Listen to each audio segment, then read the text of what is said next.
all of you never knew that IPOB and this Biafra movement was for your liberation.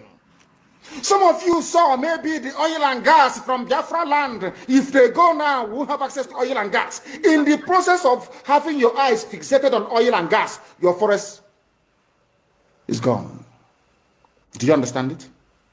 Every Yoruba person supporting Fulani, you are setting up yourself to become like the Hausa people. Remember when Hausa was supporting Fulani? We are Hausa Fulani, we are Hausa Fulani. Where are the Hausa people today? I ask you. Where are those Hausa people today? Do you see them anymore? They're saying we are Hausa Fulani, we are Hausa Fulani. Do you see them again today? Do you see them? I'm asking you. No, because Fulani have completely overwhelmed them. It's called emasculation. Completely emasculated them. Look at what they're doing in the East. In the East, they come to the East, I will tell you, oh, you want to be the president or vice? Yeah. They say, give us land for Ruga. They give them land. I saw Joseph Okado did that Lok Banta. They've taken it over in forever and ever. Give us land in your state. Hope most of them are proof to us that you are stood. Give us land in Olo. Hope most of them will give them land in Olo. We can go and kill people in Obibo. We can kill for them. How many Fulani governors are prepared to kill bandits? I didn't say normal people. I'm talking about armed, dangerous bandits. How many Fulani governors? Go and read your newspapers, you will see it there. Fulani governors are negotiating with them, giving them arms, giving them vehicles, making sure that their life is no longer in misery. But see, they come down to the south. They tell you, give us land for Ruga. Go and kill your people to prove to us that you're one Nigerian. That was why Obi was talking rubbish. He was talking, was it yesterday or 2 days ago. Supported by the BBC. The problem you people have in Nigeria is this. Your journalists, you see people, Punch newspaper, Tribune, Vanguard, and Nation, they are your second worst enemies. I'm telling you the truth. They can never, ever be objective in their reportage. Never, ever, ever. That's why all of you are suffering. But you don't know it. They were the same people used to scuttle the NSAS protest. Of course, some of you went about looking for Indomie in warehouses. Typical black people. Any revolution that is coming now, you must stand very firm. They'll say, oh, you're Igbo. Oh, you're Yoruba. Oh, you are from Europe. Don't join them. It's our turn in 2023. If you do this, you will scuttle our chances of becoming the president. And foolishly, you will agree and hand over your land to them. And once they take your land over from you, look at Hausa. Because there is a saying where we come from. If you want to know what your life is going to become in the future, look at Hausa people. If you want to understand, appreciate, I will say, the life that you are about to bequeath to your children and grandchildren, look at Hausa people. Is there any Hausa governor today? Is there any Hausa emir? Is there land though? Katsina is Hausa land. Kanu is Hausa land. Sokoto is Hausa land. The Hausa people own it, indigenous to those areas. I'm asking you this question. Is there any Hausa man who is an emir in the north? The answer is no. Something is going to happen to you. If you don't rise up now to break, I'm not even asking people to break this, you demand for what rightfully belongs to you, your freedom. The freedom to decide. The freedom to write a constitution if you prefer. The freedom to live with whoever you want to live with. That is what we're asking for. But most people misunderstood what we're saying. And today, almost everything we have said about the zoo has come to pass. Everything we have told you, everything I told you has come to pass, hasn't it? Everything. And some people are still questioning and arguing. They said, Fulani will resist by all means necessary, including armed resistance, any attempt to forcefully eject them from the forest. Yoruba, you must ask yourself this question. When we were pursuing them from Ebonyi, why didn't they say something about ESN or Nnamdi Kanu? Why? Have you asked yourself that question? Because they know we are prepared to die to defend our land. They understand that very well. That is the only language the Fulani understand. You cannot say to Fulani, oh, let us have a Fulani president. And after that, all will be well. Never, ever, ever. They will continue to expand. They will continue to identify idiots in your midst, traitors, saboteurs in your midst. They will promise them heaven and earth. They will give them anything they ask for in order to ensure that they get into you, they subjugate you. Look at Yoruba land, Ilorin. Yoruba, how did you lose Ilorin? You lost Ilorin because somebody thought or felt that by aligning himself with what he felt was a superior Fulani force, he can defeat his own people. Afonja, what happened? As a result of that miscalculation, the great Yoruba race lost Ilorin to Fulani Caliphate. That is why in Ilorin you have an emir of Ilorin, not an Oba of Ilorin, answerable to Sokoto. That is where Lai Muhammad comes from. You can see them. Sokoto slaves in Yoruba land. When I say that, it's not religion. It has nothing to do with religion. It has everything to do with the mentality of a conquered people. Now they have left Ilorin, having taken Ilorin and taken it to Sokoto. They now want to come into Oyo. They want to come into Ondo. Once they take over all those places, it's over for the Yoruba race. Over for you. No, never again will anybody rise a man of honor or integrity in Yoruba land. Never ever. It will only be their stooge. Look at what's happening in the East. Only Fulani stooges can now emerge in the East. It took them very many years, nearly 50 years, to accomplish this very simple task of making sure that everybody, be it Ohanese, be it Pandef, be it governor, anybody you're bringing out must come to the north to swear allegiance to the caliphate. All of them, ban on. Is there any political godfather in the East? There is none. They all go to the north to go and swear allegiance to the Janjaweed. That is why our life is in a mess. That is why they can do something like Obiozo and make him the Ohanese President General. In front of our eyes, in front of Koro. And what did they bribe? They gave money to BBC. They gave money to all Zoo newspapers. They started to trumpet Obiozo, Apex Group, Apex. You saw them holding their meeting under a canopy. A ton without shame. A whole Ohanese. Under sand, ton canopy.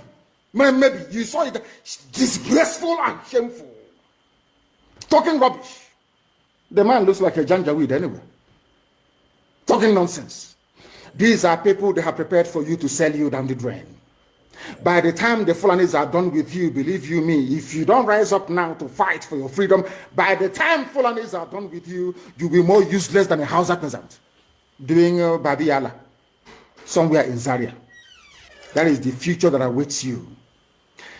Now, our people must understand this very clearly, especially my Yoruba brothers and sisters. It is about time you stop supporting evil. That evil is in Asarok. That evil is a gang of reprobates calling themselves presidency. The more you keep on supporting evil in the zoo, the more your land will be taken from you. The more your daughters will be raped and abducted, the more your sons will be slaughtered in cold blood. And under one Nigeria, there is nothing you can do about it. Absolutely nothing.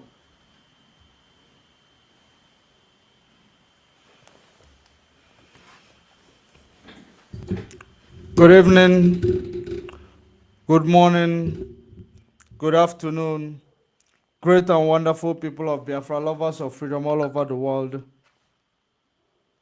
I greet you according to your time zone, and I welcome you to this evening, morning, afternoon program, where we are going to actually be navigating. Number one thing we are going to be, navigating in this program, it is going to be the analysis on the Erufai's claim. The analysis on the Erufai's, will I call it, it is not claim, on the Erufai's confirmation towards what we've been telling Nigerians pre-election campaign 2023. Because Erufai said something very, very interesting. Very, very interesting something, that anybody will understand that when we actually bring an intelligent report, you will know that we are actually accurate. Starting from Mazen Nnamdi Kanu in 2015, he told you what happens in 2023. In 2023, it went down the same road as he actually narrated it to you. Can't you just give that man a respect? If you cannot give IPOB a respect, give that man personally a respect. It is not easy. It is not easy because what he has done, what he or the type of things Mazen Nnamdi Kanu did for Nigeria, because the selfish people who are actually very, very scared of the truth will always say it is all about Biafra. That's all right. It doesn't matter what you think. The truth is out there in the open. Anyone can access it. That is the most important thing in everything that we are doing. Now, the reason why I am saying this is because this man stood up to fight for everybody in every geopolitical zones in that Nigeria. He defended you. He fought for you. He stood up for you. He is now in a solitary confinement because of you. Because anything that will be done in Nigeria that helps Biafra will help every Nigeria. I am saying it. I am not predicting it. Because we have gotten to the point where when we are telling you something, you will understand it is not a prediction. It is reality. It is reality. Because if you started following Mazen Nnamdi Kanu from the earlier stage, when he started, bringing out the message from Chukwu Okike Abiama, you will understand that everything he says comes to pass. It is not saying it because he wants you to be happy or you want you to like him, but whatever he says come to manifestation. He is not saying it because he's undermining anybody. That is the reason why I am here. He never said anything to be prejudiced against anybody. The only reason why you see him to be prejudiced against you, or for you to see him, it is because he does not want to be politically correct. He does not want to be diplomatic correct. He wants to speak a language that everybody will understand, including Malam in the village of the northern Nigeria. He wants to put it in a way that they will understand.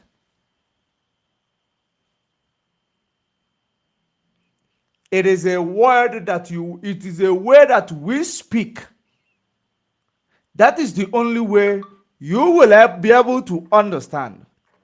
Except if you are in benefit or you are benefiting from these evil politicians in Nigeria. If you are not benefiting from these evil politicians in Nigeria, there is no way you will not understand that each time I will come and give you a report, keep it, actually pile it up and save it somewhere, because it doesn't matter how long it will take. Everything takes time to adjust. Now, when it comes to pass, the people who are conscious of themselves, they will remember it. The people who are just coming in front of me, front of Mazi Nnamdi Kanu, in front of every IPOB members who are broadcasting, you are coming there with your mouth open, looking at what they are wearing. You are not listening to the message. That is the problem that I have observed about the people in Nigeria. You forget so quickly. It is a problem of Africa.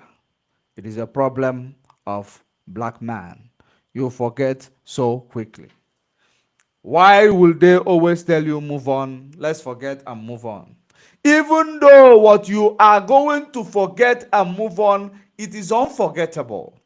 Because it is only in Nigeria that people forget so quickly and move on. If people forget so quickly and move on and forgive so quickly and move on, do you think there will still be insecurity between Russia and the West? Do you think that there will be insecurity between Russia and the West? This thing that is happening between Russia and the West, it has been a beef that has been there even pre the creation of Nigeria. Begin to imagine that. Russia was the world power that was taken away. They were the wounded lion. That's what the Bible actually called them, the wounded lion. So, they are the people, the power was confiscated by force, which made them so bittered, which made them so, angry. That's why they decided to make sure, even if you took this power, time will come when this power will leave your hands, and I will be party to it. And now they make sure that they waited, they upgraded themselves. It doesn't matter how much it took, how long it took, they waited, and at the end of the day, things fall into place. It is falling into place. If you look at what is happening in Ukraine, it is all about Russia and the West expanding their territory. Just like they are actually planning on introducing a new NATO. Maybe they call it Asian NATO.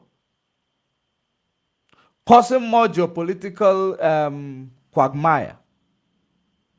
So the most important thing now is that, them themselves, they are so scared knowing that this power is about to leave its shores. That is the reason why they are playing politics. They are playing game of provocation. They are doing everything because they want these people to be the one to fire the first bullet. They want you to be the one to fire the first bullet. It is always what the case is, so that they will call you the aggressor. Remember, they will provoke you. They will actually do everything for you to get to your, to your weakest moment. You wouldn't know when you will fire the first shot. They call you the aggressor. That is the end of it. Once they call you the aggressor, once they see you fire the first shot, they will now remind you that they own the media. Whether it is social media, whether it is mainstream media, they own the media. So, these people continue to wait, continue to, get ready. It took them time. When they now, other party realized that these people are getting ready, they started what is called politics, provocation, proxy, interference, meddling. They started it. From there comes what happened, to see if they will weaken their potential threat that will take away their power. What is that power? Power of imperialism. Power of imperialism. That is the worst part of it. It is a power that the leader or the possessor of this power, the person who possesses this power, can actually violate it, violate the power without being held to account. That is the politics we are playing in Africa. We are playing what the leader of this holder of this power, the politics they are playing with us as Africans. Our leaders are playing it inside Africans, inside Africa countries. The leaders are playing it inside our various countries in African continent because they made themselves the role model of our leaders. They made themselves the role model of our leaders. Now, going back to what I was saying, everything we say that is going to be, it is going to come to pass. It takes time to adjust. We told you that Peter Obi will win the election and they will make him lose. We told you that the time agent provocateur started talking about no election, we told you exactly the reason why he was doing so. Now you saw it. You forgot so quickly. I know. You forget so very easy. It has been the problem. When you noticed that when you notice that it happened the way we just like we said it, you wait for another one. You forget. Because the reason why we are revealing these things is not because we want to make you feel like we see what you cannot see. We want to make you to or continue to put it in record, because on the day of judgment, the grace may abound. That is the reason why we'll continue to bring, make you to. That's why when Mazen Nnamdi Kanu was there, he always tell you, bring your pen and papers, so that you will continue to pick it up. Then you will realize that the report that we are giving out there, it is intelligent. It is not just about here they say, them say.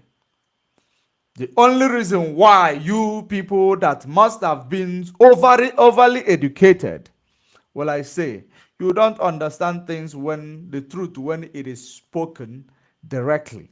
You only understand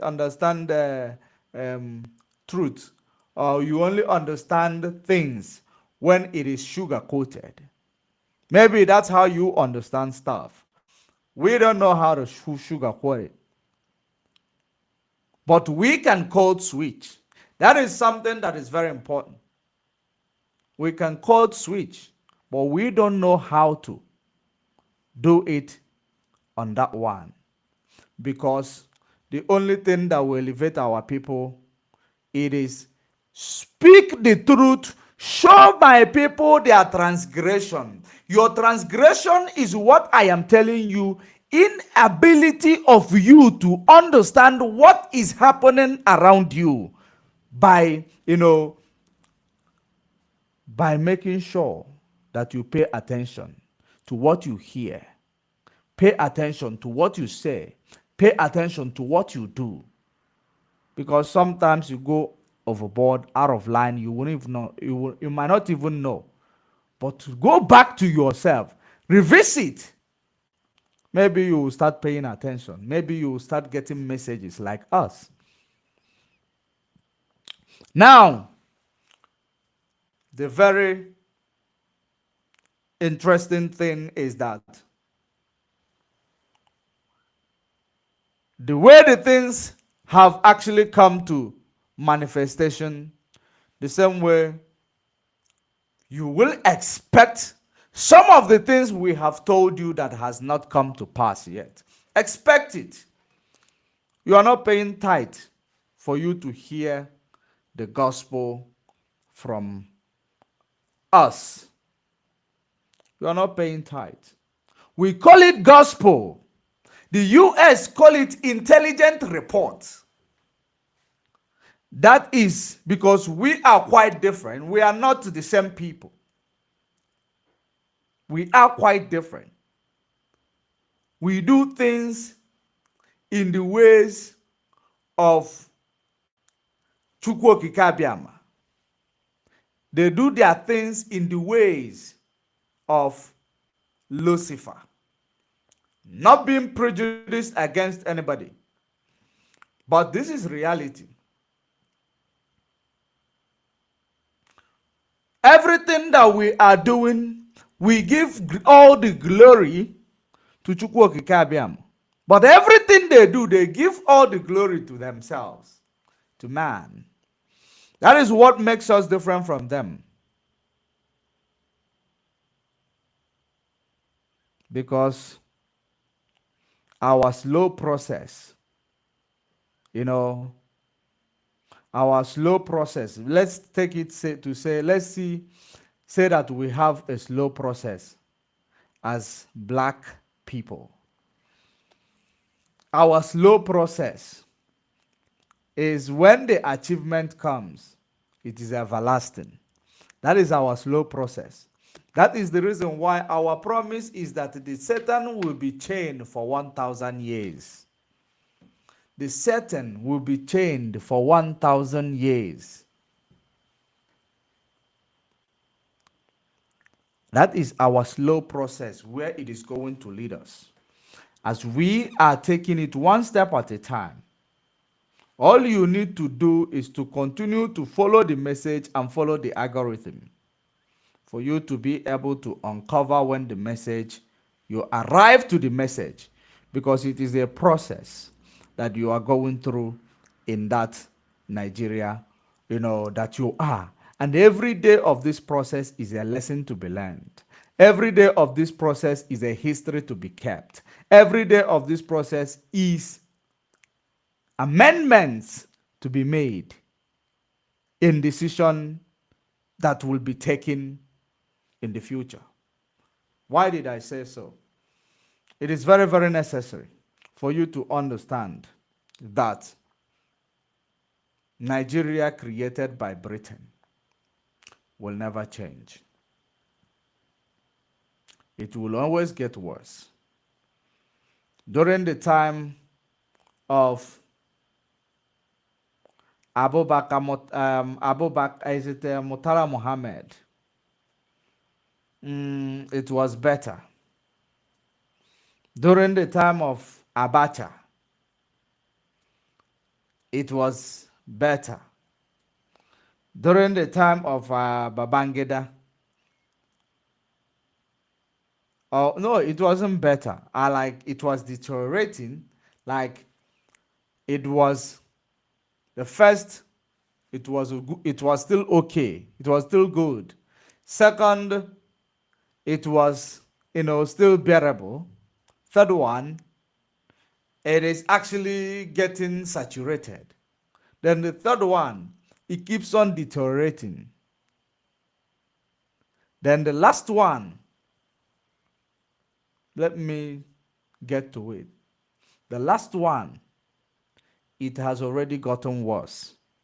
And there is nothing you will do about it anymore. Because the system is built to continue to collapse, continue to collapse, continue to collapse until you start screaming, white people, please come and help us. That is how your system is built to become. It will continue to decay. It will continue to deteriorate. It will continue to, go backward until you scream and say, colonial master, come and colonize us again. Colonial master, come and be the leader in Nigeria. Colonial master, come and help us. We can no longer lead ourselves. Now, what is the reason why you can no longer lead yourself? Because of the sabotage. And this sabotage is directly done by your own people, indirectly or orchestrated by this imperialist power, because you will never find the fingerprint of this imperialist at the scene of any of their crime. You will never find it, because our people always make themselves a stooge or a weapon that is being used to fight against their own. Our people wield the smoking gun for the imperialist power. They are wielding the smoking gun on behalf of the imperialist power. Our people are the ones who are actually making sure that they enforce the they enforce the process whereby the imperialist power will use to exploit you, to manipulate you, to steal from you. They actually, they will be the ones perpetrating such.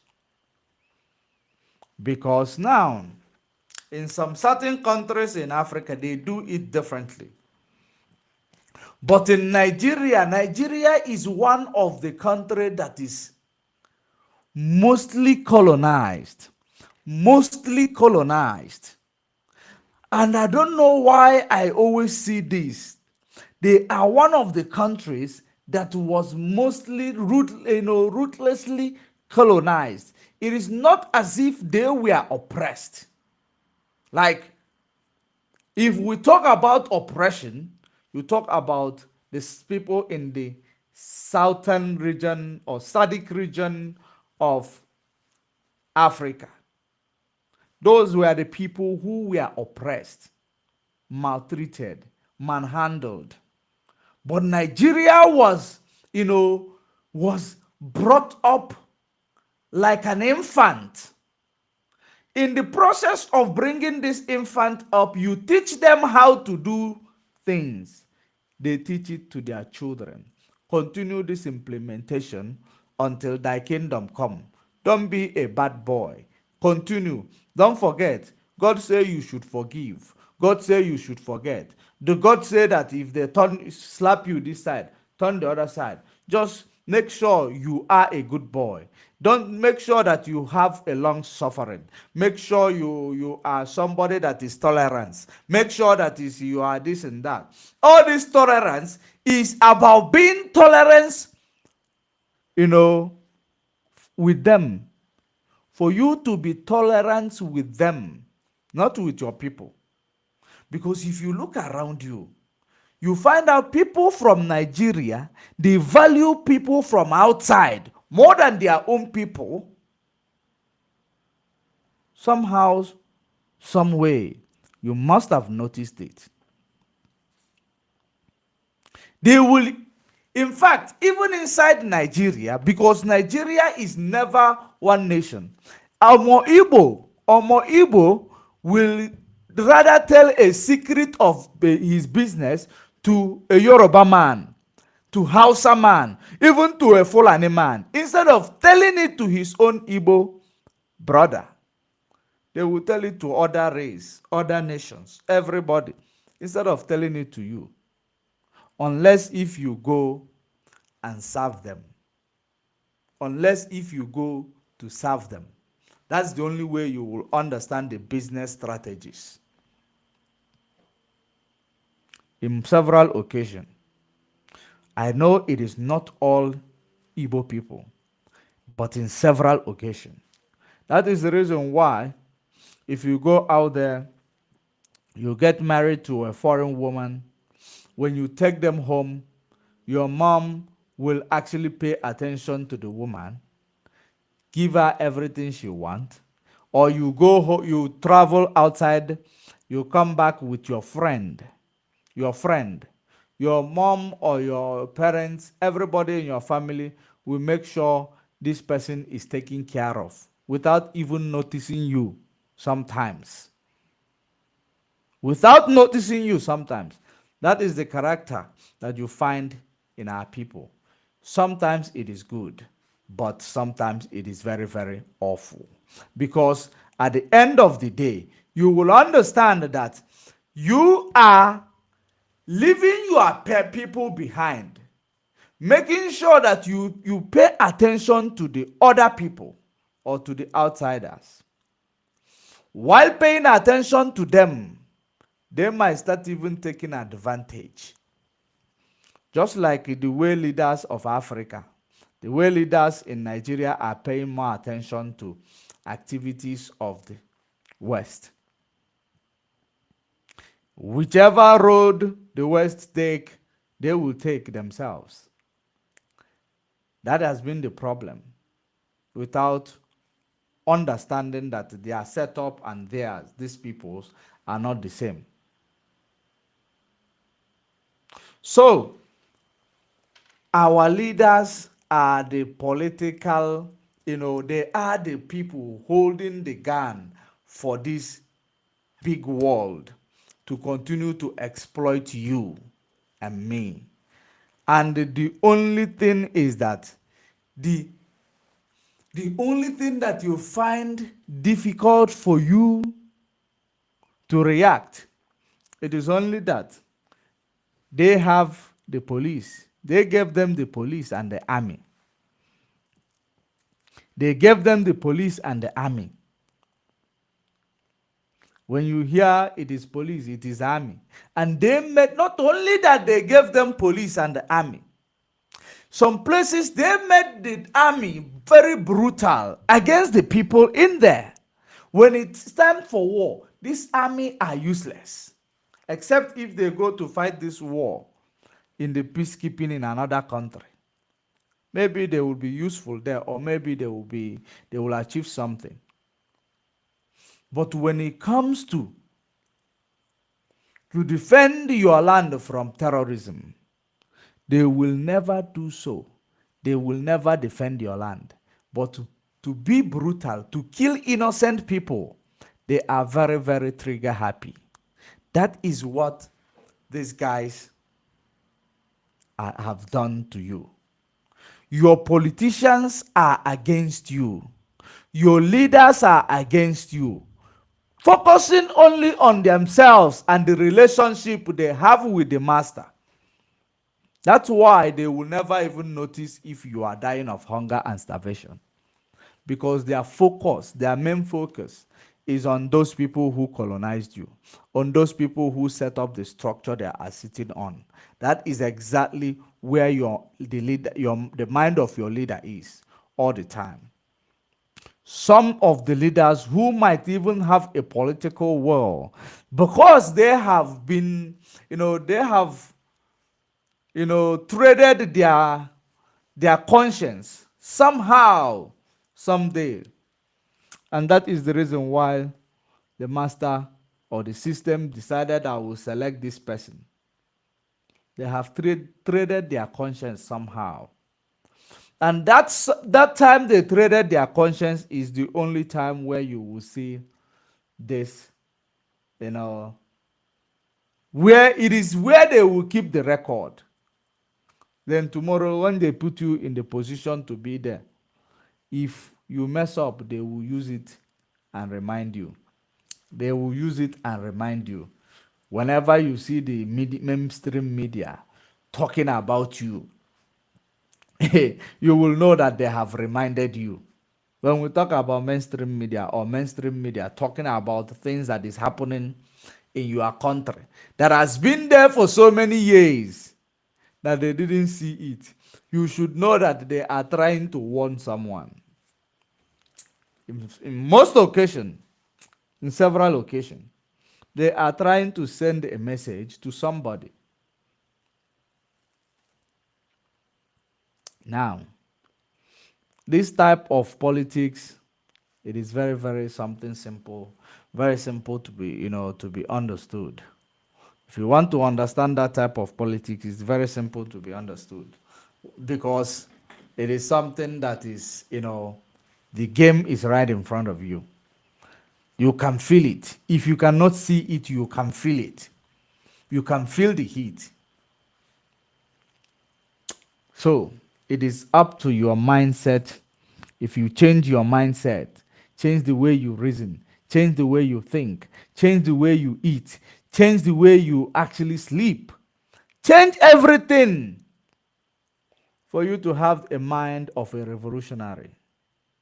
Once you develop the mind of a revolutionary, I believe you will be, things will be better for you. Because when you develop that mind of a revolutionary, you will find your leaders now taking you seriously. They will start taking you seriously. I am talking about Africa in general. But before Africa in general, those in Nigeria, of course, we are going to, build our own nation when the time comes. And I want you to know, Mazen Nnamdi Kanu loved everybody in Nigeria. And he wanted the best for everybody in Nigeria. And he knows that the only way to get the best for everybody in Nigeria is to break that, barrier that is caused by diversity. There are many countries which are diverse, but our diversity is not, like it's not broader, and it is not like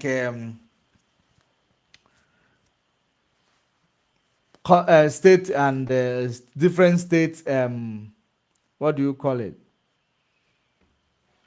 differences, like you are from Anambra, the other one is from Enugu. There is stereotype here, there is stereotype here. So it is not like state of and state stereotype. It is not like Ebonyi and Enugu stereotype, because of course you will agree with me that every places they have their own stereotype. Now, at the end of these things, Mazen Nnamdi Kanu loved everybody. He cared for everybody, knowing that the only thing that will give you a better deal is to destroy this amalgamation. Destroy this amalgamation, because the diversity is a dangerous diversity. It is not a friendly diversity.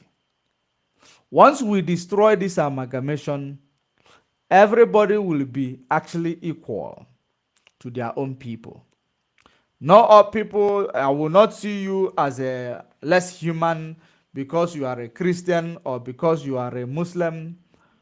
I will not see you as a less human because you are Fulani or because you are Aboki or because you are Yoruba or Onyofemman. I will not see you as a less human. I will see you as, my brother from another mother. That's how I will see you. My brother from another mother. But in this regard, when we are in Nigeria, it seems like we are competing with each other. It seems like we are actually using ourselves. We are, how do I call it? If I don't bring you down, I will not be great. If I'm scared of you, it is like bringing Russia and United States to live together, to have border. That is exactly what they did. Don't forget, these two people, they are still, Europeans. They are still Europeans. Regardless of where their geopolitical zone is now, they are still Europeans. It is like bringing both of them together. Not only bringing both of them, now you bring Germany and put next to them. Germany of Adolf Hitler. You put it next to them. This is exactly what is going on. It is in every geopolitical, it is in every continent. It is in every continent. Because there are people who are historically seeing themselves as alpha people or alpha male. Let me put it that way. Alpha male, it cannot go well with two alpha males, because both of them want to alpha. And at the end of the day, they continue to clash. This is historic differences. So the most important thing is that to make sure that this doesn't be a problem, be on your own. You know how to understand your people and their stereotype. Now, these people, be on your own. We know how to understand your people and their diversity or their stereotype. Now, everybody be on their own. We start competing with each other. What made Russia a great nation is because America was there. What makes America a great country, it is because Russia was there. And Russia, they were competing with each other. Who is going to be the best? Who is going to come out first? Who is going to prove the world that they are, indeed, the leader or the top, on the top? Imagine a world where a Yoruba man, a Biafra man, and an Hausa man, even Fulani people, will be competing with each other. Who will build the best infrastructure in the sub-Saharan? Who will build the best rail network in the sub-Saharan? Who will be the powerhouse of sub-Saharan? Who will give people service delivery? Who will make the best leadership in the sub-Saharan, so that we will actually prove to you that we were better than you? Sometimes competition is very, very necessary. Without competition, you will die in your comfort zone. When Africa was the world power, they didn't have competition. That's why they found themselves in a very, very mighty mess today, because they never had competition. They were always on top. They got so versatile that they are not even making a move, exploring. They decided to, they get so, used to and versatile with their comfort zone that somebody brought something, new, even though it is not even up to the standard of what they have, but it's just because it is new, they got carried away. Competition is very important. So, let us go our separate ways. Let us actually compete with each other. Let us actually find out who is holding who on the ground. That is exactly what we have, we've seen this in the year 1960, after the independence. We saw it. We tried to actually engage in a round table. Let it be a regionalism.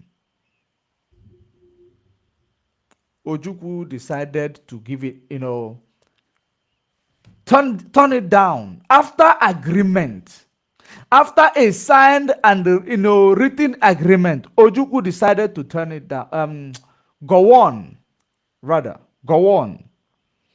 I don't know why I always miss the name. Gowon decided to turn it down, while Ojukwu's agreement with him in Aburi Accord. Because why do you think that Britain is so interested in the way of your lives? Do you think that these people are just so beautiful, godly, good people who brought you, your religion, that teaches you moral value. You think that they can make mistake. And I have noticed it is the problem of a black man. Just like you saw what Goodluck Jonathan said. He said you look for companies like Google because they will be trusted more than their own people will be trusted to in Africa. Because if you say that he doesn't want it to be in Nigeria, there are other African companies, there are other Africa um, IT companies that he could have suggested. If he's a Pan Africa, he could have, but he did not suggest them. He decided to suggest to the people in the West. For you to see that you are seeing these people as those who are righteous, they brought you Jesus. And their Jesus died for you. And that is the reason why our people become lame. They are weak in the next to these people. They are weak in the presence of their enemy. They are weak. They can no longer stand to fight head to head with their enemy. They cannot challenge their, challenges. They cannot stand to fight and scare away those challenges. They will rather say, let me learn how to live with these challenges. The challenges will end up killing them. And they will be dying like as poor as anything. They will never taste a good life. So many of them, majority of them. Sometimes you even sell land, you send your child abroad, your last hope. Your child might be there. Sometimes he will start even taking some hard drugs. Because of stress, they will find themselves there. Sometimes you will not even see them again. Sometimes you even die. You wouldn't see them. Is that a life you want to bequeath to your children? Is that a life you want to bequeath to your children? Is that not a life in infamy? That is something that we want to actually bring you out of, where you will no longer live in a survival mode. You will live in a living mode, not survival mode. It can only come when we understand that our differences is that we are triple alpha male. Triple alpha male. We cannot, we are always insecure around each other. We are always insecure around each other. And the only way we can actually solve this problem, one this way, you that way, do your things. That insecurity, let it be that you build the highest border. Let it be that you have the best security. Let it be that you have the best intelligence. Let it be that you have the best military advance, technology. Let it be that you have the manufacturing company. Let it be that you produce the highest, sugar in Africa. Let it be that you are the biggest economy, you are the most fastest growing economy. It is competition. Sometimes it is very healthy. It is very healthy. So, the fact that we want to go our separate ways does not mean that, it is to sustain, what we have against each other. If I want to be, realistic about it, I would say it is not necessarily hatred that we have among each other. It is what we called, misunderstanding the behavior of three alpha male in one place. The behaviors, that is always the case. It is always the, it is most of, I would say sometimes the case. Two captain, there is a saying that says, two captain cannot be on the one side of the boat, on the same boat. Two captain cannot be on the same boat. That is the thing. We cannot actually, we will continue to distract each other because of number one, competition. Number two, envy. Number three, jealousy. It is not necessarily that hate, that raw hate. It is nonchalant things, and it is historical. We can never change it. It has always been like that. It will always be like that. No one will change it. The only thing that amends it is territorial integrity. That's the only thing that amends this our historic problem. That's what Britain, they discovered, that to get these people low, low, low, it is important that we bring them together so that they will continue to clash, clash, clash, clash. And you give the army and police to Fulani. Remember that these three people were brought together. Then Fulani, before they were brought together, Fulani was a kind of in periphery. Fulani just came in and conquer, making it the well the third party or the fourth party. They came in and conquered. Now they gave them army and police. The reason why they brought them in, gave them army and police, it is because they are the machineries now that must continue to make these people never ever be,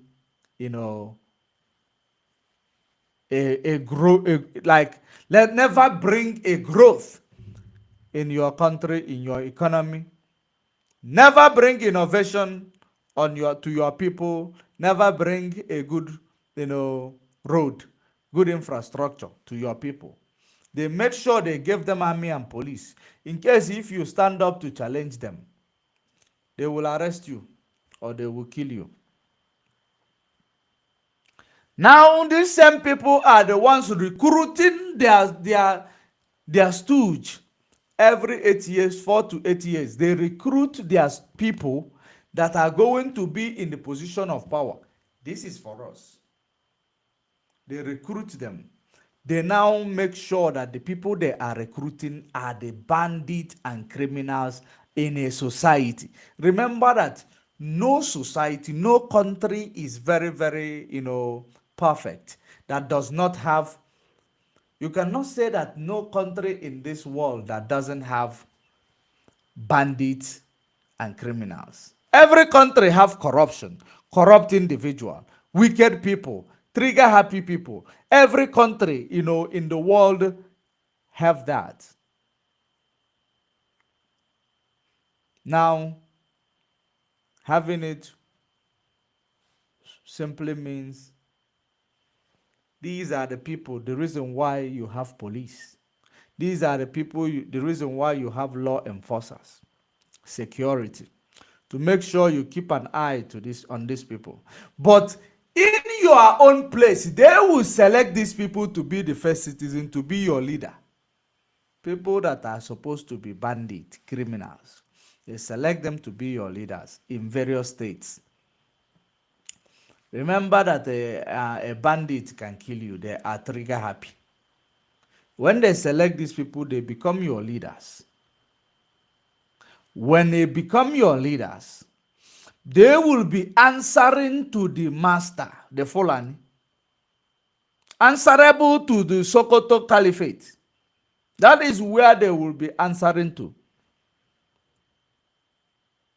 Then you will now be wondering, hey, what exactly is going on? These people were supposed to be our representatives. They're supposed to be our representatives. But now they are killing us. Because they have become your enemy's stooge. the stooge of suppression. These people that actually have what it takes to make a nation great, suppress them. If you give them a breathing space, they will open the eyes of others with their action. Make sure you keep them in check with your army and police. That's why, as if their army and police was not enough, SARS was introduced. SARS was introduced. Where did you find SARS? The South, Lagos, Yoruba land, and the Biafra land. That is where you found SARS. You didn't find SARS in the North. They never kill people in the North. Yoruba land and Biafra land. That is where SARS was operating.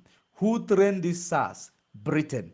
Who equipped this SARS? Britain. So, what was this thing that they thought the SARS? How to kill you and dump your body in the rivers. Many of you may argue, because I am not being politically correct, how can I make an argument that they bring SARS to continue to kill you? They taught them how to kill you and dump your bodies in the rivers. Some of these police, those police that was trained in Nigeria, how many of them are killing you and dumping your body in the river? Why is it that the ones that were trained in London, in Britain, are the ones killing you, dumping your body in the river, harvesting your organs? It was during SARS that, a truck full of man pennies was actually intercepted on their way by, Asian security. I think Chinese security. A truck full of pennies. It was during SARS. So what exactly have Britain not done for you, against you? They created those people. They equipped them. They trained them.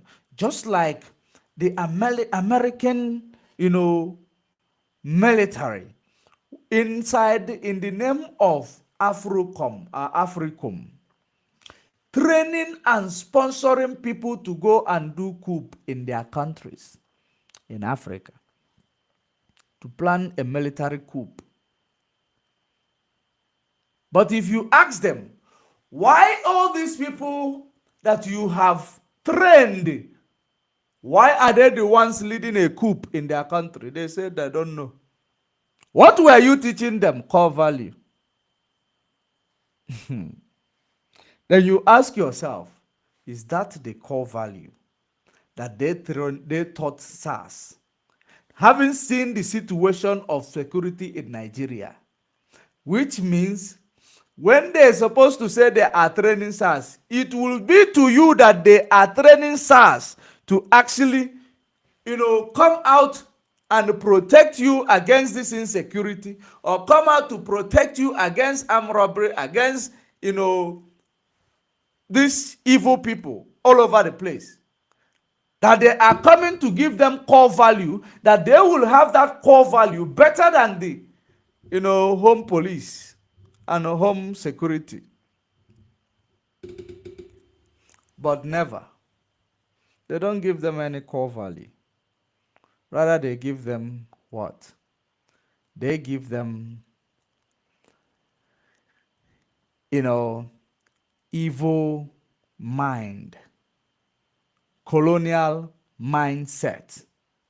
If you want a black man to be scared of you, anybody who stand up to challenge you, kill them first. Kill them immediately. Don't waste time, so that others that are around, they will look at it. They will never stand up to challenge you again.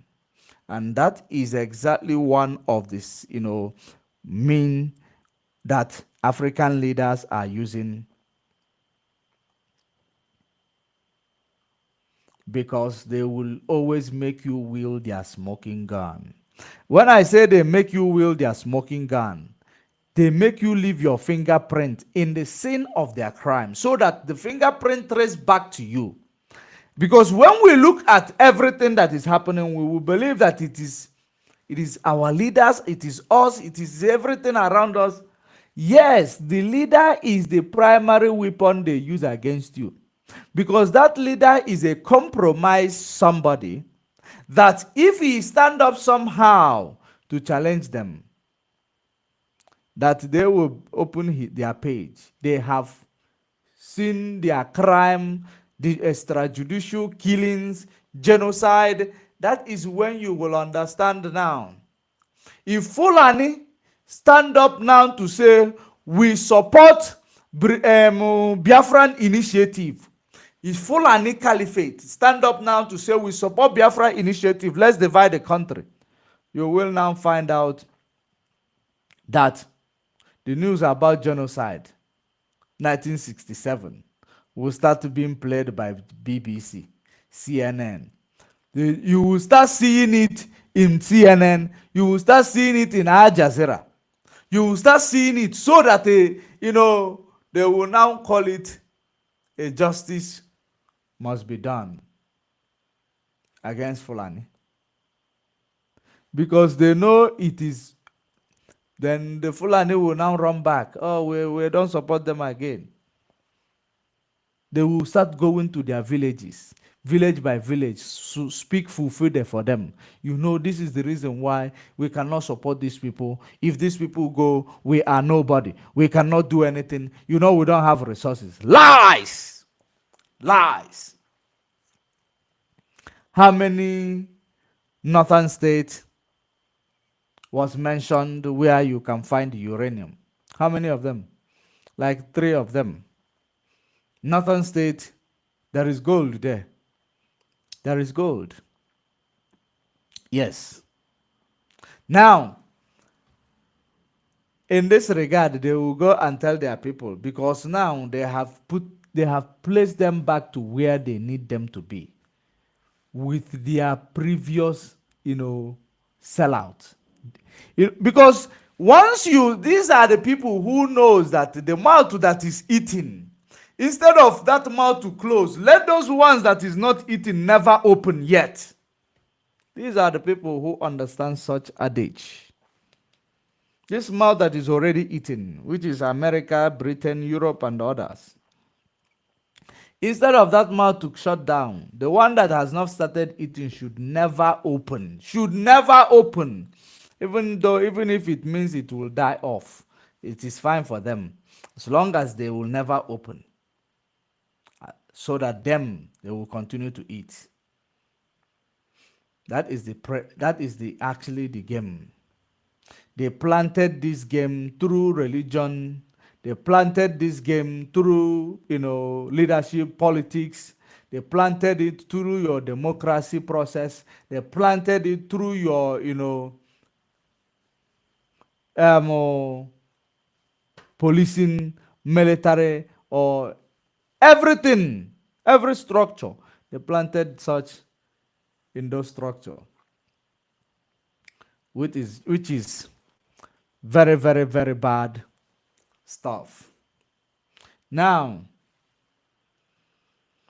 when we are now going back to the real reason why I am here, it is about Nasri El-Rufai. Nasri El-Rufai.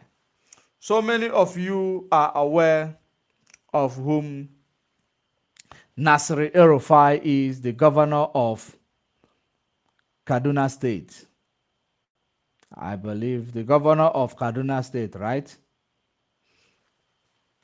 Now, El-Rufai, the reason why I started and I went all these places I went before I actually came here,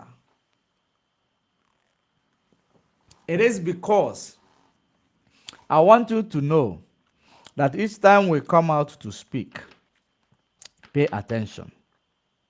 Sometimes maybe we are actually bringing it to you that what Mazen Nnamdi Kanu said previously, the time of it to happen is now. We bring it to you. All you needed was to pay attention. Now, let us read the news that is coming from El-Rufai, because everything we tell you will come eventually to pass. Listen, as I read, Rufai, what he said. Okay, this one is about the Christian Association of Nigeria, CAN, Christian Association of Nigeria, says this is the response the Christian Association of Nigeria was giving to Rufai after the Rufai's comment on Tinubu, on Muslim ticket. Listen, the Christian Association of Nigeria, CAN, has reacted to the statement credited to the former governor of Kaduna State, Nasir El-Rufai, over the controversial Muslim ticket. El-Rufai was alleged to have said in a video all over social media that the Muslim ticket in the gubernatorial election would be sustained beyond 20 years in the state.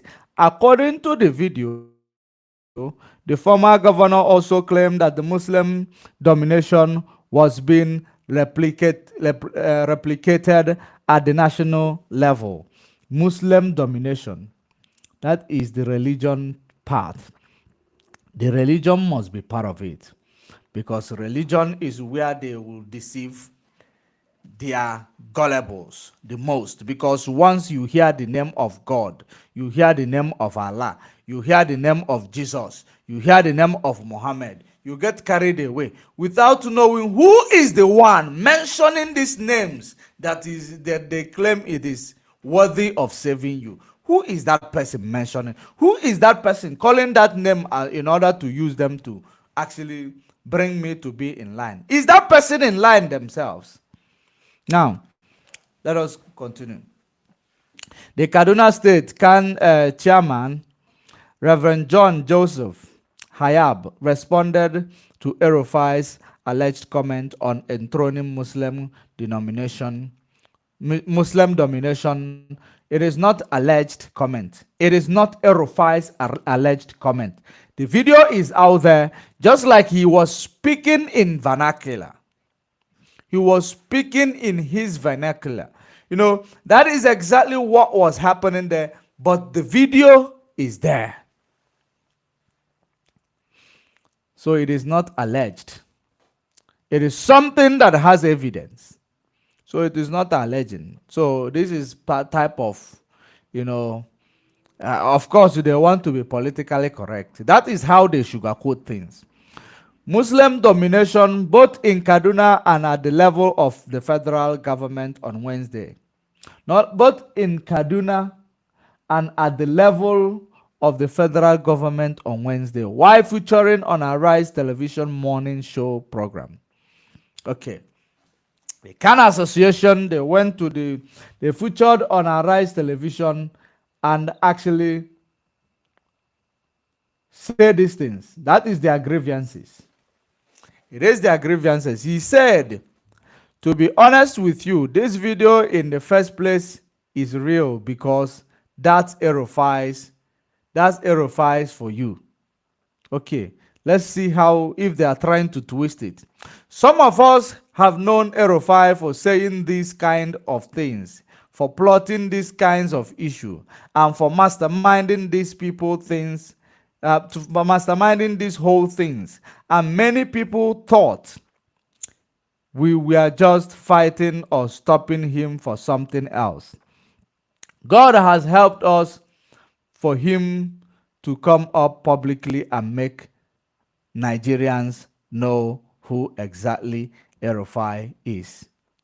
Now listen, I want to find out whether they are trying to, assuage the dust that this is supposed to raise, or the tension. Let us find out whether they are trying to assuage it. Now he said,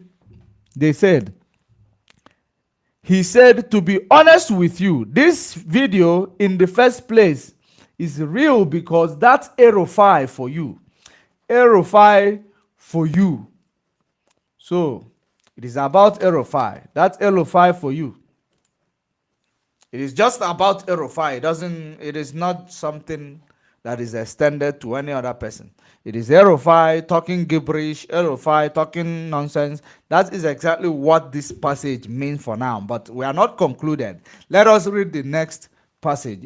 Some of us have known Erufai for saying this kind of things, for plotting this kind of issue, and for masterminding these whole things. And many people thought we were just fighting or stopping him for something else. Now, many people thought we were just fighting and to stop him for something else. They knew him as somebody like this. They knew him, and they claimed they were fighting to stop him for something else. Now, if you knew Erufai for something like this, why do you have to wait until now for you to come and tell us that Erufai is a terrorist, hiding in the under the denomination of Muslim, in order to promote? Because if you listen to what Mazen Nnamdi Kanu said, he said it is not about religion. That's what he told you, right? It was not about religion. They will always mark themselves into religion to perpetrate their terrorist activities. But now, why do you since you knew that these guys have been up to something that is very mischievous, you didn't come out to say it openly? Even when IPOB was saying it, you did never even second them or support what we're doing in that regard. Because we know that church supposed to be the one that speak things the way it is without being politically correct, because they are teaching you, they are there to save lives. That's what church is. But now church is now there to speak on behalf of politicians and wait for what they will gain from politicians. Let us continue so that I will find out exactly what is playing out here. And then, and many people thought we were fighting or stopping him for something else. God has helped us for him to come up publicly and make Nigerians know who exactly Erufai is. This is not only about Erufai. So it is not about whom exactly Erufai is. It is not only about Erufai. And it is not only about Erufai. We're not taking calls. We're not taking calls right now. So, now, let us continue to read, because this is not about only Erufai. If you have known Erufai for the past 20 years and you watch this video, you will know this is the Erufai you know, because he hasn't changed. Erufai remain a chameleon. Erufai remain just remains a pretense. Now, Erufai is a chameleon. Erufai is a pretender. Oh, so since Erufai is a pretender, so what are you suggesting? Are you suggesting that the people that he mentioned in this video, in that video, that the Muslim ticket with regards to Bola Ahmed Tinubu and the other man, whom the Fulani choice, is all about extending the Islamic agenda? Okay. That means you are not adding these people, but you know Erufai is a chameleon. So what makes the Erufai a chameleon? Is it because he is working with your president? Or is it because he is working with your vice president? What made him a chameleon? For goodness sake. So only now, if you want to call him a chameleon, now bring out mention those that he is working with that are bad, that makes him a chameleon, and mention those that he has worked with that are good, that makes him a chameleon. Because a chameleon is like, you have to be good and bad. You code switch. and character switching, in your character, behavioral switching. That is exactly what makes somebody a chameleon. So let me put it clear that even thinking that the victory of Asiwaju was a Muslim thing shows the problem with the man called Erufai. Oh. These people are not even here. Like this passage that I read here. Believe you me, they are not here to actually defend the claim of Erufai and the threat of Erufai. They are not here to, they are here to defend it. They are not here to actually, state the fact clear or to call it what it is. They are here to defend it. Somehow, that is the reason why he said, let me put it clear that even thinking that the victory of Asiwaju was Muslim thing shows the problem with the man called Erufai. You see, the problem with the man is inferiority. He is actually living in a complex. Every day he thinks people look down on him. He says things to show his might. He acts to show his might. Everybody knew that the victory of Asiwaju, whatever knows that the victory of Asiwaju, whatever others are contesting in court, is not his concern. Was collective. Let me, I don't understand what they wrote here. Was collective, or they were writing it the way he was speaking it. I believe so. They were writing it the way whoever that is saying this. Was collective voting by Christian in the first place. Benue State is 90% Christian, but Asiwaju won there. Will you say Christian didn't vote same in Rivers and other states? I can go on and look at other states.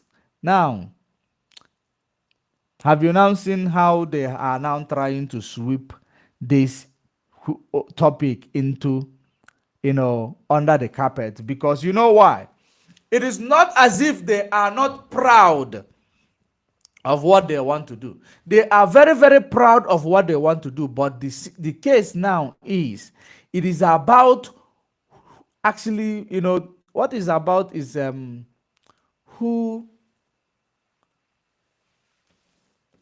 it is not the yet time. They have not established what they want to establish before actually bringing it out. It is not as if they are not proud of what they want to do.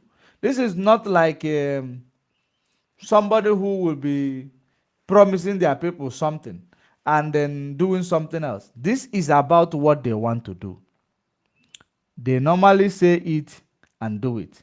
But because this one was exposed before the time, they don't need to give it accolade, or they don't need to actually give it, spice it up, or to bring it up to the mainstream. They want to keep leaving it on a periphery so that people will think it's a lie. Until they are fully prepared, they jump in. Finish. You are gone. Now, that's why they are calling Erufai a chameleon. They called Erufai a chameleon. What is that thing that made Erufai a chameleon? If you may understand, what made Erufai a chameleon? Is it because he spoke the truth of what they are planning? And that is the reason why Erufai spoke it in his own language. He is not a chameleon. He is a person who is realistic.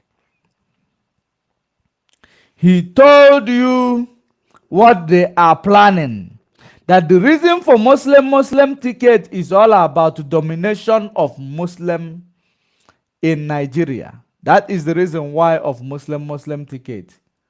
He confirmed it. And now the confirmation is a clear example. And this can running out to say, to cover what he said, because of course they are can Christian Association of Nigeria, CAN. That is what they are.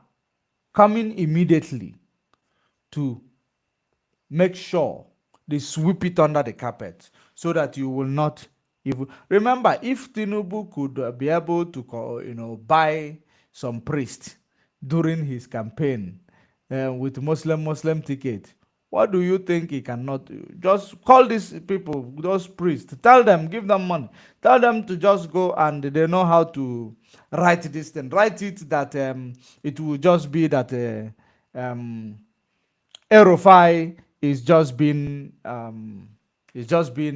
naughty, or he just being somebody, he just want to be noticed. Just put it like that, that he want to be noticed, just to sweep it under the carpet, because they know you forget so quickly. CAN, Christian Association of Nigeria, they are the one writing. Christian Association of Nigeria, because of their influence. That is the reason why they went and write that jargon. Instead of taking what is coming seriously, they are writing that jargon so that you will relax. You will go and relax at home. Then when you relax at home, so that when it comes, it take you by surprise. Tinubu is a naive one in this regard. Yoruba people that support Tinubu, there are those naive, or Nigerians that support Tinubu. They are very, very naive, just like Tinubu himself. He is very naive. He just wants that power. He believes with that power he can override death. With that power he can override anything. That's what he believes. That with that power he can even cheat death itself. That is exactly what gave him the mind, the power to make sure he force himself into that power. But I pity him as much as I pity every other Yoruba. You know why? Because they are using him to bring back this position of power. Even if he's a Muslim, he is not a Muslim. I don't see him a Tara Muslim. It is type of Muslim guy man. Muslim guy man. Of course, most of them are guy man. Most of the Muslims are guy man, but he is Muslim guy man. Now, having seen him as a Muslim guy man, he think now it is all about we are the same. We are Muslim. Without him knowing that those people he's telling himself we are Muslim, have a bigger plan. They have a plan. And the plan will always be against him. Because they use him to retain the power. They used him to obtain, bring back the power to the north. He doesn't know. But my advice, to him, I don't know how long he's going to be in that position of power. I am not certain of how long he's going to be in that seat, because he doesn't have much time. He does not have much time. I am not, positioning it on the P2B cult issue, whichever one of them, but he doesn't have much time. All I am going to advise him, for the love I have for Yoruba people, regardless of all this media saga, that is part of being alpha male, for the love I have for Yoruba people, he should do the right thing now that he still can. If he does the right thing now that he still can, he is doing, a favor to actually everybody in Nigeria. Release Mazen Nnamdi Kanu. That's the best thing you will do in Nigeria. for this period of time you have in the seat of power in Nigeria, use that. Release Mazen Nnamdi Kanu. You know, I am not begging you. I am not Soludo. I am not Igbo governors who does not know their rights. I am not begging you. But whatever I am telling you, you will mark my word. It is not a threat. It is telling you the future. What future holds for you and for Yoruba nation. I don't have army. Neither do I have police. Neither do I have criminals. I don't have any of them. I don't belong to any criminal syndicate. But most important thing that I am telling you is just be the way we speak. You don't have much time. Do the right thing that, will be in benefit of Nigeria in this period of time that you are there.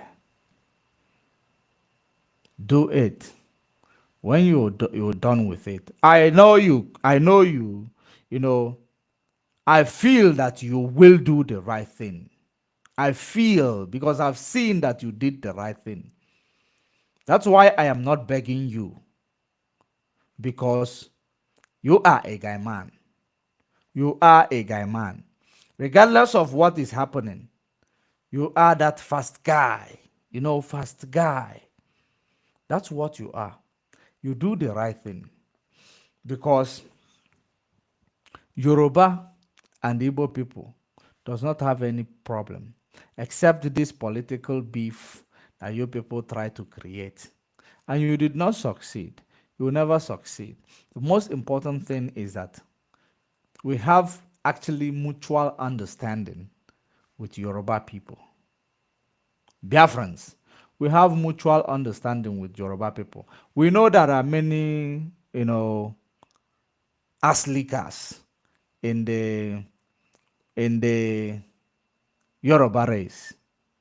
They can never speak the truth the way it should be spoken, because of their stomach.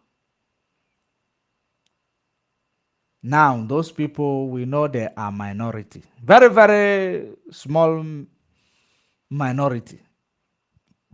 We know the statistics.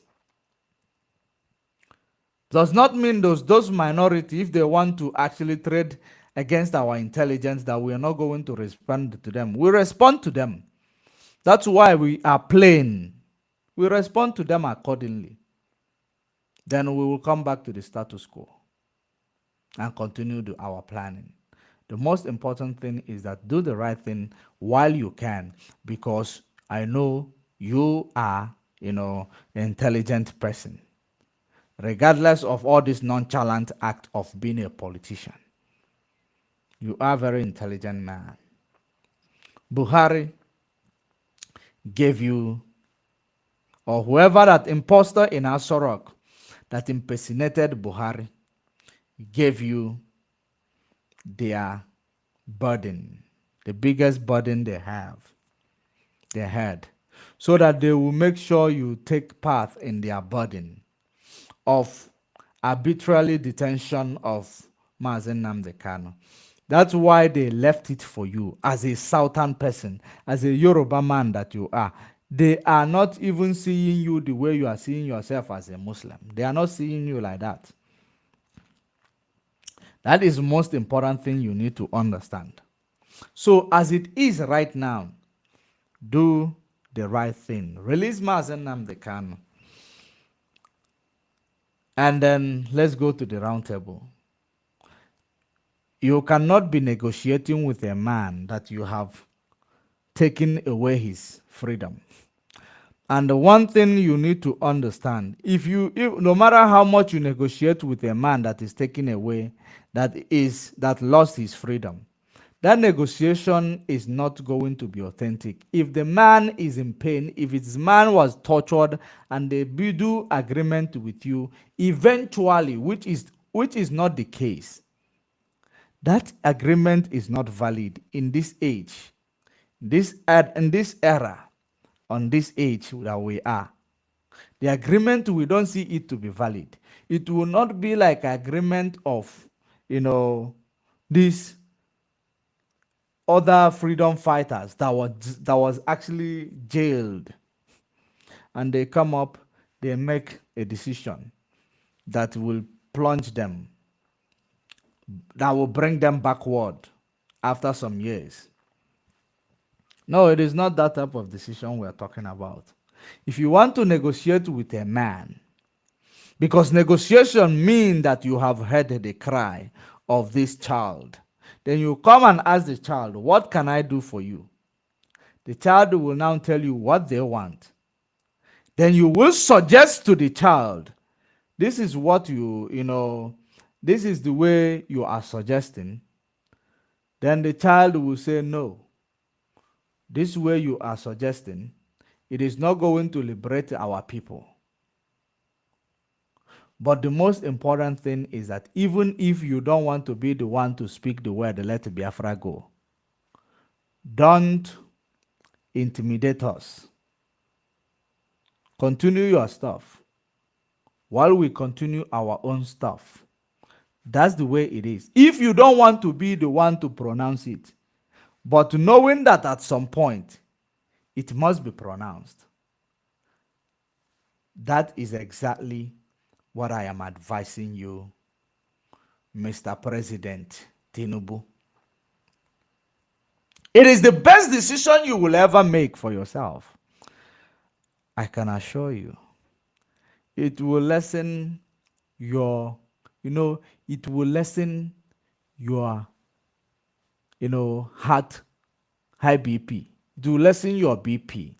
It will actually lessen your burden, because you have so much burden right now. So much burden. Of course, you cannot come and start telling us this is what it is, this is a burden, this is that. Next thing, you will call to take a loan. It is part of the burden. And on the other side, Boko Haram are not sorted. Fulani terrorists are not sorted, but they are just preparing. Do you know when a bee, what do you call this? A bee bag? Is it a bee bag or what? This way a bee is, if you cut that thing down, the way the bees will come out at once. That's what the Fulanis are preparing to do. That's what the ISIS in West Africa are preparing to do. They are just preparing. You will think that they are just doing one to communities. Right now, you will find out they are also taking cover in your bushes everywhere without you knowing. Maybe in Yoruba land, they will not kill anybody. They will just be walking like a normal human beings until they say war start. They will start cutting communities. You will see them in their numbers. They came in like a normal human being. They are actually working within you. The devil that will kill you is actually in your midst. You will not know. Waiting for the time to actually come, for them to attack. Very, very important. You need to understand. Do the right thing. Do the right thing. It will help you in the days. It will make your days in the office, a memorable days. Very, very important. And you don't have much time. You don't have much time. That is what Chukwuokike Abịama say I should tell you, Tinubu. If you know and understand and respect Chukwuokike Abịama, you are old enough to understand it. And that is the way it should be. You are old enough to understand that Chukwuokike Abịama works in, tremendous ways. You are old enough to understand, except if you are actually, not paying attention or ignorant of the truth. That's the only thing I will put it, the only way I will put it. But do the right thing. Release Mazen Nnamdi Kanu. Because, and then it is not, you cannot negotiate with a man that is incarcerated. That means you are not negotiating with him, you are giving him condition. Nobody negotiate. Anybody who claim that they are coming in a round table with a man that is incarcerated by them, it means it is not negotiation. What it is actually giving that person a condition to gain their freedom. This is like racketeering, negotiating with a man that is not, that is in a solitary confinement. That is like racketeering, getting hold of somebody's property or somebody's right. I will not give you this right until you do this for me. It's like racketeering in the eyes of the law. So that's exactly what it is in that regard of Buhari sent one delegate to go and talk to Nnamdi Kanu in the DSS dungeon. Tell him, give him this offer, and that person sent Mazen Nnamdi Kanu this offer. No, it is not negotiation. It is racketeering. Now, our own is that we speak to you, give you the gospel. It is up to you to understand that this is a gospel that must be adhered to. If you refuse, that is still okay. But every message that falls on the stone has consequences. That is the most important thing that our people need to understand. Now, another thing is very, very important. People of Nigeria, you should get ready to embrace the worst time, the worst leadership, the worst everything. It might not be the intention of the old man. I can assure you. But what the old man is going to see there will be bigger than the old man. So it is actually the way it is. But the most importantly is you and I.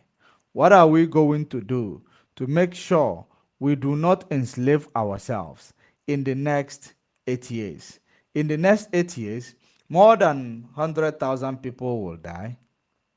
More than 100,000 people are going to die. Some of them will die out of hunger, malnutrition, accident, police brutality, army torture brutality, army brutality, lack of hospital, lack of good road. Some people will die as a result of all this,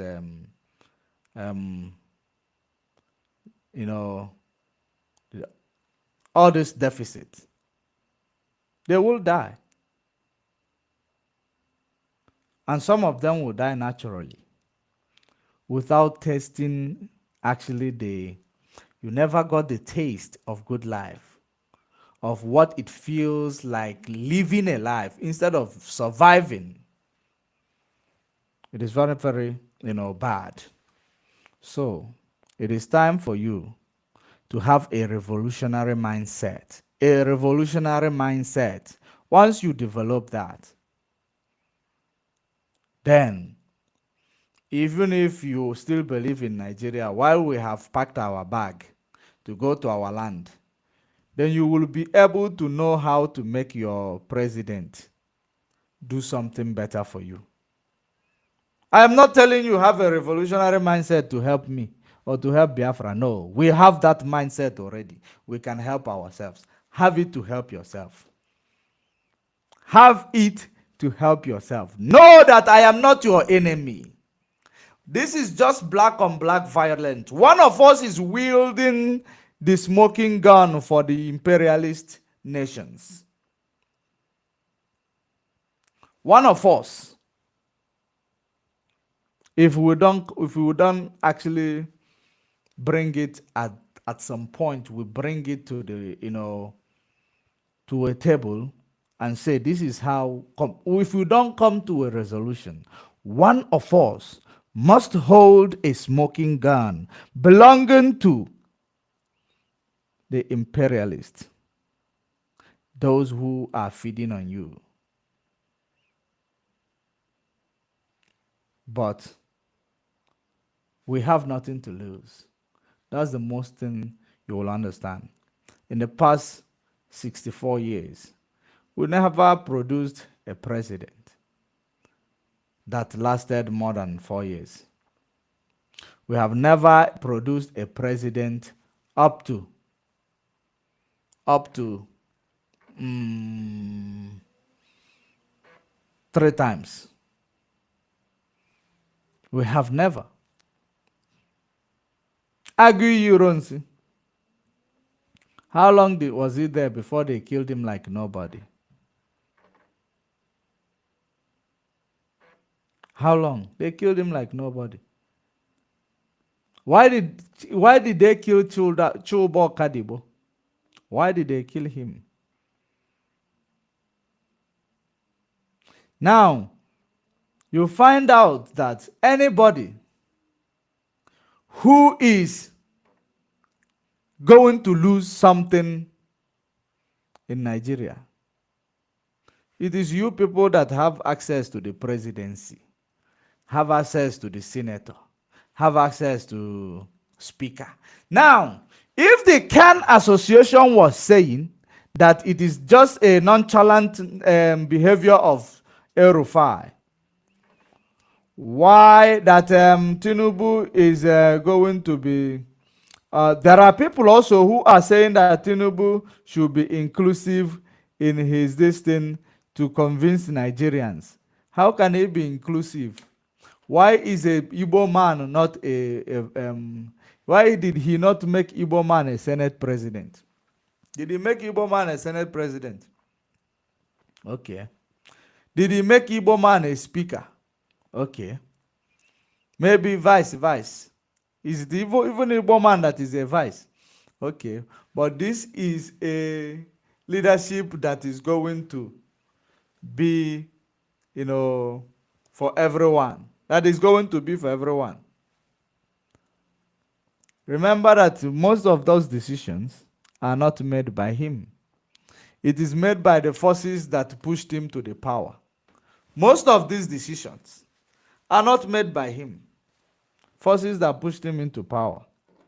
I have seen Asare Dokubo, bragging and dishing out commands. I have seen him, but at the end of, it all, you will understand that mmiri na-ama ohu ọ na-ama nna ya ukwu.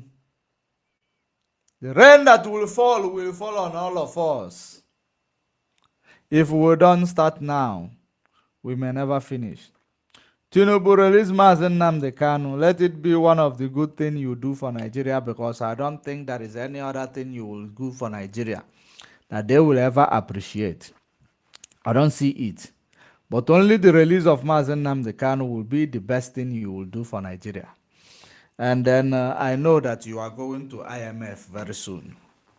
You are going to IMF. Don't let those who are controlling you control you to make that mistake, to go through that road, to leave Mazen Nnamdi Kanu there for a very long time. Or for, more 2 months or 3 months. They don't love you. They can never advise you well. They want to control you. You are an alpha male, Tinubu. You are an alpha male. Why do you let people control you? No, you don't let people control you. You be in control. You be in control. That's what makes you, or that's what, makes you a president. Because the problem of many African leaders, they are being controlled. They are being controlled, for goodness sake. They are being controlled. You know, some of them you will see that when they sit on interview on this TV, you will see them speaking and correcting Europeans who are actually like teaching them how to live. But if you go behind the closed doors, because the newest things they are doing, knowing that it brings people to love them, is that they will start being a revolutionary president. Sometimes they are revolutionary because they want to attract love of the people. They don't mean it. They don't necessarily mean it. I know one of them. I know one of them. One of them for now. Because I just realized this recently. And this one that I know in Africa, he's acting like he is against the Western strategy. They have actually, they have dealt with their, that country, and at the end of the day, this same country is busy acting. Of course, they have their infrastructure. I don't know how that happened, but he is still a stooge to them,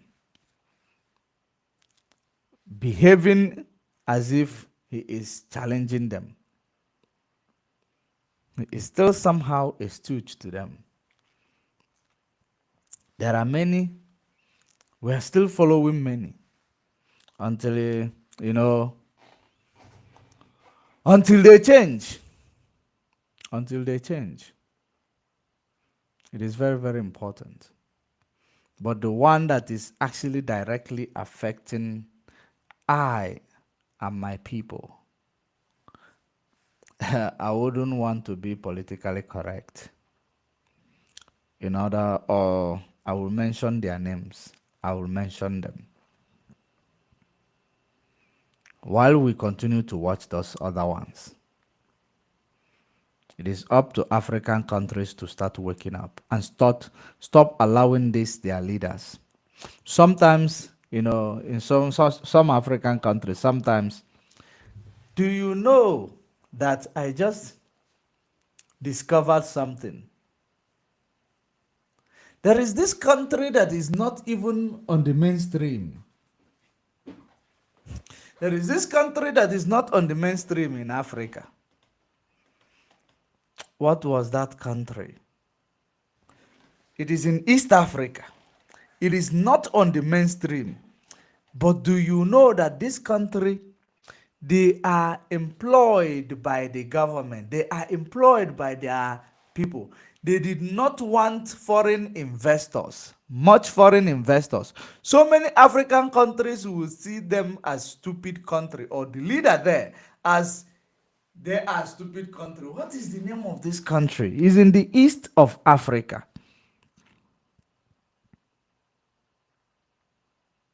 It is not Congo. It is not Rwanda. It is not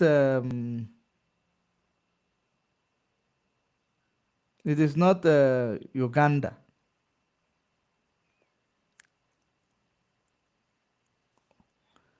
It's not.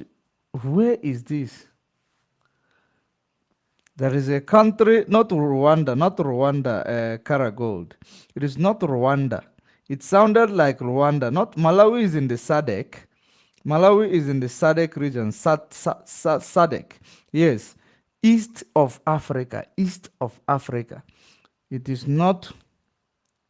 That country is not in the mainstream. It is country that if to pronounce such country, you will actually never remember that they exist because they are not on the news. The reason being that they don't allow Burundi. Thank you very much, Karagod. You are a very, very sharp person. Sharp person. Burundi. Thank you very much.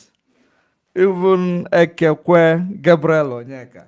Our people, we have people, their brain is always, at alert. It is Burundi.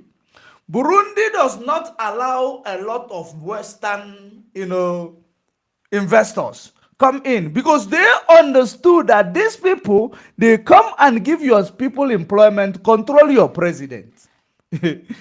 Anybody that gives your people employment automatically control your president and the leadership. Because, of course, if the leader say no, they will tell the leader, we need to get all these contracts. This contract is for us. Otherwise, if we decide to pull off from this country, we are not making profit. Your people will be unemployed. Your leader will give in, because sometimes your leader will say, no, I don't want my people to say now I'm the one. They lost their job because of me. I am the one. And they will not speak. Sometimes they are dying in silence. Sometimes after sometimes they get used to it. I have only 4 minutes left. After sometimes they get used to it. But Burundi insisted. That's why the US sanctioned them. They don't give them their dollar. That is the problem. They don't give them their dollar. But they cannot control them because they don't give their people employment. They have investment there, but it is not like up to 5% or even 2%. That is exactly, when I learned about this country, I was so happy. Even though they might not be that rich, or they are also rich in minerals, because East Africa is very, very rich in mineral. Now, have you now seen the president there can actually make a law? Remember that what they normally do, sometimes they will start telling you they are giving you funding through their NGOs. We are funding you to fight this malaria. So that you will have something that you will be benefiting from them. So that they will use that medium to control you. All this funding, all these NGOs, all these things, it is part of this neo-colonial agenda. And the latest things they have actually introduced now is that if they want to buy things that belongs to the country, African countries supposed to stop actually making themselves available, making their institutions available to be bought by foreign investors, especially from Europe. Because any foreign investor who want to buy state-owned stuff, they want to control the state. I am telling you. Sometimes now what they have realized is that now they have to feature a black man and they fund this black man. The black man knows that he is just a face. They are funding him. That's what they do. They will use them to take over the state-owned stuff. When they take it over, they control the state. That is the way it is. So, I love the way Burundi is carrying on. I didn't expect that from them. They are not in the mainstream, but they are doing good. Even though America is not giving them their dollars, they are still living. When will you say no to American dollar? When will you say, it is up to the presidents. If they want to be free from these things, they shouldn't act like we can do it, or you keep quiet. Because some of them might have some conscience that, no, this thing, let me know. Some of them have conscience, but because of their mistake in the past, they look at it. They don't want to be shamed. They don't want to be cajoled. They just want to be a good boy for the master. It's some of the problem. Why don't you start speaking? Don't wait for other people to speak for you. When you speak, we know you are speaking the truth. We know you are lying. We know when you speak truth, when we know when you are lying. If you start speaking, we give you our support. Because we give every leader a support that is breaching the liberation of their people. It is our priority. We want to liberate ourselves. We want to emancipate our minds. Just like Uncle Bob Marley said, emancipate yourself from mental slavery because nobody but you can do it for yourself. It is only you can free your mind. So when you start doing it, we actually give you our support. That's what we stand for. We are not only here to liberate our own nation from the power and the captivity of neo-colonialism or colonial power.